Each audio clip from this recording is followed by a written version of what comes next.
My wife died in my arms on a Tuesday morning. She was 40 years old. I was 42.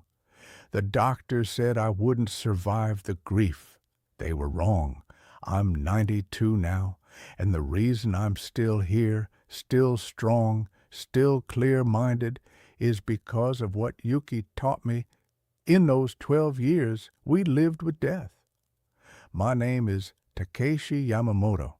I am a Zen monk. But before that, I was a husband. And what my wife showed me about health, about the body, about staying alive, no doctor has ever taught me in a textbook. People come to this temple and they see a 92-year-old man who still walks 5 miles every morning, who still meditates for 3 hours without back pain, who still has all his teeth, who doesn't take a single medication. They ask, "Master, what is your secret?" I tell them, I learned it from a dying woman. My wife had brain cancer. She had 2 years to live. She lived for 12. And in those 12 years, while her body was failing, she taught me how to keep mine from failing. She taught me how to live. Let me tell you what most people don't understand about dying. When you know death is coming, you become very practical. You stop wasting time. You stop eating garbage. You stop doing things that make your body weak. Yuki knew she had limited time, so she made every single choice about her body very carefully, not to live forever. She knew she couldn't, but to live well, to stay strong, to stay present, to suffer less. I watched her for 12 years, and I learned 5 practices, 5 things she did every single day that kept her alive far longer than any doctor predicted. And these same 5 practices are why I'm sitting here at 92, healthy, strong, and clear. Not luck, not genetics, practice. First practice, morning movement before the mind wakes up. Every morning before dawn, even when the cancer was very bad, Yuki would get up and move, not exercise, movement. There's a difference. Exercise is for the ego. You want to look good, feel strong, prove something. Movement is for the body. You're telling your joints, your muscles, your blood, we are still alive, we still work. Yuki would do what we call radio Taiso. It's a simple routine we learned as children in Japan. 3 minutes, 13 movements, arm circles, side bends, knee lifts. Nothing hard, nothing that makes you sweat. Just waking up the body every morning, even when she was very sick, even when it hurt. She said, "Takeshi-san, if I don't move, I'm already dead." I have done this same routine every morning for 50 years. 3 minutes. Before I drink water, before I think, before my mind tells me I'm too old or too tired, I move first. My body is 92 years old, but my joints, they move like I'm 60. Why? Because I never stopped moving them. Most old people, they stop moving when it hurts. So the joints freeze, the muscles shrink. Then they can't move at all. Yuki taught me, move before it hurts. Move so it doesn't hurt. The body that moves stays liquid. The body that stops moving becomes stone. Second practice, 1 meal a day of only living food. When Yuki got sick, she became very aware of what she put in her body, not because she was trying to cure cancer. The doctor said there was no cure, but she said, I'm feeding something. Either I feed the cancer or I feed my strength. I choose my strength. Every lunch, Yuki would eat what we call Ichiju Sansai. 1 soup, 3 sides, but everything had to be alive. Miso soup with wakame seaweed, pickled vegetables, fermented for months, fresh fish, eaten raw, steamed vegetables, barely cooked. Rice, yes, but brown rice, soaked overnight. Everything that still had life in it. She would say, dead food makes a dead body. If I eat things from a factory, from a can, from a package, I'm eating something that's already dead. How can dead food make me alive? She ate living food.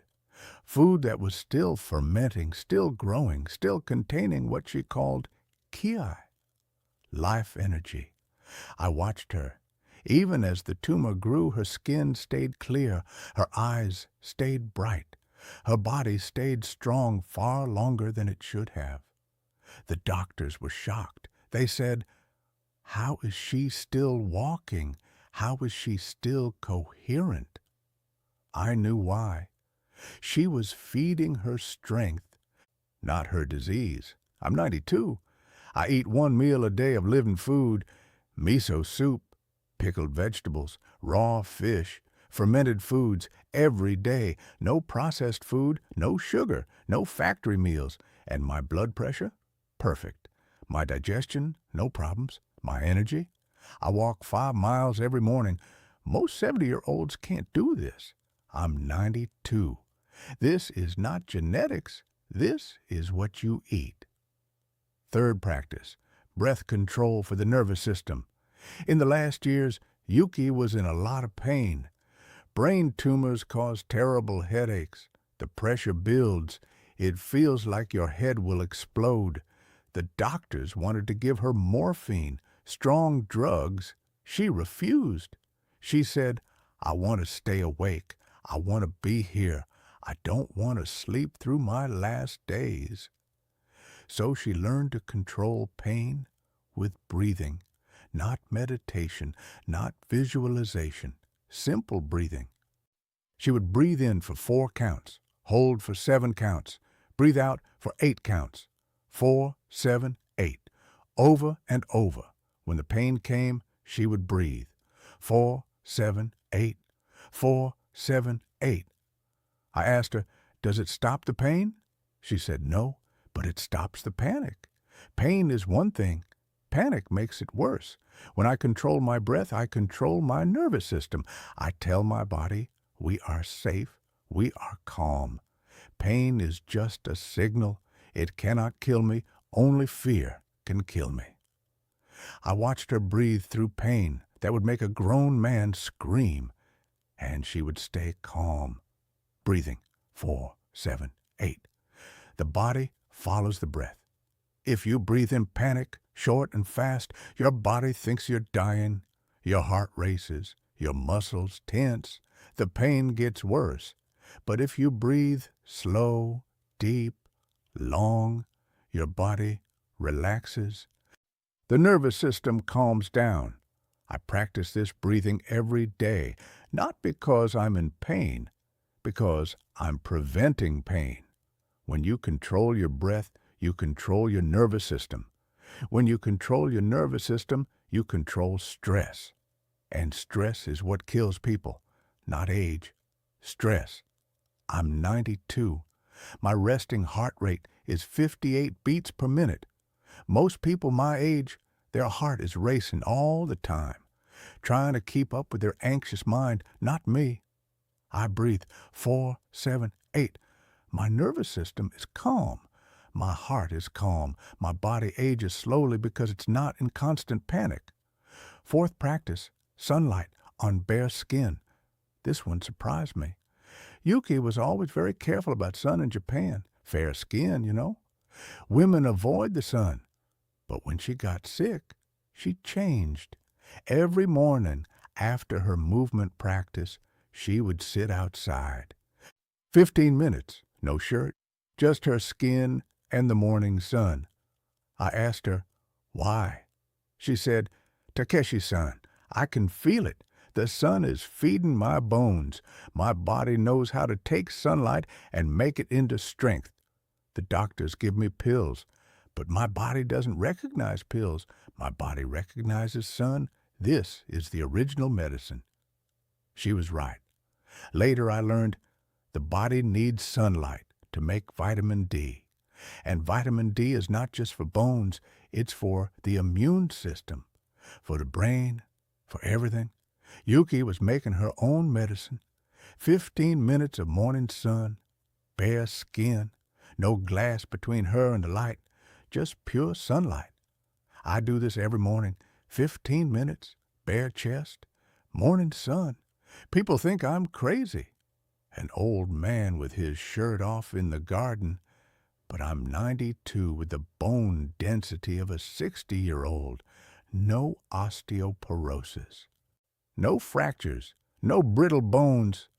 The doctor tested me. He said, "Your bones are stronger than mine, and I'm 55. I told him, "You sit in an office all day. I sit in the sun." Most old people, they break a hip and they die within a year. Not because of the break, because they stop moving. They get weak. They get sick. Strong bones keep you moving. Sunlight makes strong bones. This is free medicine.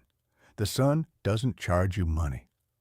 Fifth practice, purpose before pills. In the last month, Yuki couldn't leave the bed. The tumor was pressing on her brain. She was losing coordination, losing memory, losing function. The doctor said, "We can make her comfortable. We can sedate her. She won't suffer." But Yuki refused. She said, "I have work to do." What work? She was dying. But she said, "I need to teach Takeshi how to live without me. If I'm sedated, I can't teach, so I stay awake." Every day, even when she was in pain, even when she was confused, she would practice being present. She would practice gratitude. She would practice acceptance. She said, "This is my final teaching. I must do it well." She had purpose. Even dying, she had purpose. And the mind, it's a powerful thing. When you have purpose, your body fights to keep you alive. When you give up purpose, your body gives up too. Yuki lived 12 years with a 2-year diagnosis, not because of medicine, because she had work to do, teaching me, and she wouldn't leave until the teaching was complete. I'm 92. I could retire, sit in my room, wait to die. Many monks do this, but I have purpose. Every morning people come to this temple, young people, old people, sick people, lost people. They come seeking peace. And I teach them what Yuki taught me. This is my purpose. This keeps me alive. Not pills, not treatments. Purpose. There's a famous study from Okinawa, the island of long-living people. They asked 100-year-olds, "What keeps you alive?" Not one person said, "Good food." Not one person said, "Exercise." Every single one said, "Ikigai." Reason for being. Purpose. Yuki taught me this. Find your purpose. Your body will fight to keep you alive to complete it. So here's what I tell people who come seeking health. You want to live long? You want to stay strong? You want a clear mind at 90? Do these 5 things every single day. Move before your mind wakes up. 3 minutes. Simple movements. No excuses. Eat 1 meal of living food, fermented, fresh, raw, nothing from a factory. Breathe to control your nervous system. 4, 7, 8. Every time you feel stress, get sunlight on your bare skin. 15 minutes. Morning sun. Make your own medicine. Find your purpose. Something bigger than yourself. Something worth staying alive for. This is not theory. This is not from a book. This is what a dying woman taught me. And these practices kept her alive for 12 years when she should have died in 2. These same practices have kept me healthy for 50 years. I'm 92. I take no medications. I have no chronic pain. I walk 5 miles every morning. My mind is clear. My body is strong. People say, "Master Takeshi, you're lucky. Good genetics." No, Yuki and I, we had the same genetics. Japanese, same diet growing up, Same environment. She got cancer at 30. She died at 40. I should have followed soon after. Grief kills people, but I didn't die. Why? Because I practiced what she taught me every single day for 50 years. Your body wants to be healthy. Your body knows how to heal. Your body knows how to stay strong. But you have to give it what it needs. Movement, living food, calm breath, sunlight, purpose. Not pills, not surgery, not expensive treatments. Simple practices, daily practices, ancient practices. Yuki taught me something else. She said, Takeshi-san, the body and mind are not separate. When the body is strong, the mind is clear. When the mind is calm, the body heals. You cannot have one without the other. This is why these 5 practices work.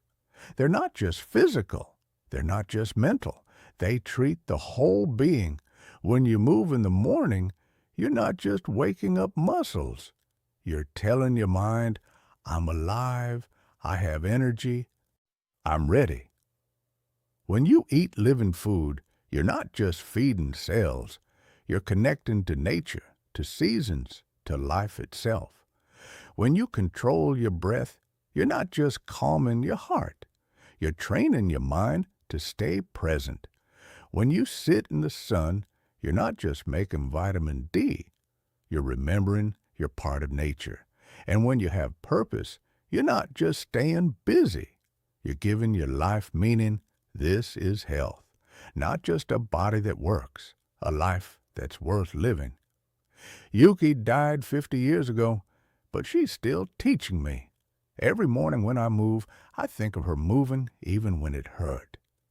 Every meal of miso soup and pickled vegetables, I remember her choosing living food over easy food. Every time I breathe through difficulty, I remember her breathing through pain. Every morning in the sun, I remember her bare skin soaking up light, and every day that I teach, I remember her final purpose, to teach me how to live. She was 40 years old when she died. She should have died at 32. She lived 8 extra years. She lived them fully. She lived them strongly. She lived them with purpose. And she gave me the practices that let me live 50 more years. I'm 92. I don't know how many more years I have. Maybe 5, maybe 10, maybe more. But I know this. I will practice these 5 things every single day until my last breath. Not because I'm afraid of dying. I've made peace with death. I practice because this is how you honor a life. This is how you honor a body. This is how you honor the gift of being alive. Yuki taught me, don't wait until you're dying to learn how to live. Don't wait until you're sick to learn how to be healthy. Start now, move now, eat living food now, breathe now, get sun now, find purpose now. Your body is giving you signals every day. Pain, fatigue, brain fog, weakness. These are not normal. These are signals. Your body is asking for help. Give it what it needs, not what's convenient, not what's fast, not what commercials tell you. Give it what it actually needs. Movement, living food, calm breath, sunlight, purpose. These 5 things, every day, no excuses. I'm 92 years old. I'm living proof. This works. Not sometimes, not for some people, for everyone who practices. Your body wants to heal. Let it. Your body wants to be strong. Help it. These 5 practices, this is the way. Arigatou gozaimasu. Thank you for listening. Now go, move, eat, breathe, sit in the sun, find your purpose. Your body is waiting.